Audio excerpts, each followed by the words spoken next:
Assalamu alaikum, урматтуу эл кабардын көрүүчүлөрү, амансыздарбы, кандайсыздар? Бүгүн биз сиздерге эл кабардын бул чыгарышында Ош шаарынан алыс эмес жерде жайгашкан Жапалактын дагы жакшы жеринен муну бардыңыздар билсеңиздер керек. Тетиги имарат бул МЧСтин кампасы, склады деп койсок дагы болот. Ош Ноокат трассасынан бери бир 400-500 метр аралыкта жайгашкан бул үй. Бул үйдү азыр эле Тез кабардын YouTube каналына кирсеңиздер, бүт бөлмөлөрүнө чейин кирип тактап, ээси менен биргеликте маалымат бергенбиз. Бул жери 5 сотук. Ал эми үй болсо узун туурасы 12ге 20, бир тарабы 12ге 70. 6 бөлмөдөн турат, бышкан кирпичтен салынган, сейсмопоястары коюлган, атайын российский азбес шипыр менен, чатыр менен жабылган. Арматуралар дагы Россиядан келген, бышык арматуралар фундаментине камтылган, кадалган, аралаштырылган.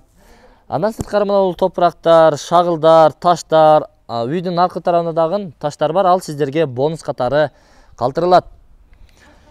Анонс катары сиздерге айтып атабыз. Мечит, мектеп, бала бакча жакын эле жерде жайгашкан. 500 метр нары бассаңыз маркеттер бар, чоң магазиндер бар. Ылдыйлап бир 250 метрде ылдый менен түшүп барсаңыздар, ФАП курулган. Бала бакча могу жерге эле салынган. Кыскасын айтканда, жакшы, тынч, ыңгайлуу жерде жайгашкан. Мына ушундай урматтуу туугандар, ушул үй сиздерге насип кылсын. Эсинин номери экрандарга дагы камтылат. Азыр сиздерге үстүрттөн гана сиздерге маалымат берип атабыз. Анонс катары эл кабардан. Эгерде бул үй сиздерге жага турган болсо, Тез кабардын YouTube каналына кирип карасаңыздар, бул үй тууралуу кенен маалыматтарды камтыганбыз. Мына сиздерге жакыныраак кылып көрсөтүп коеюн.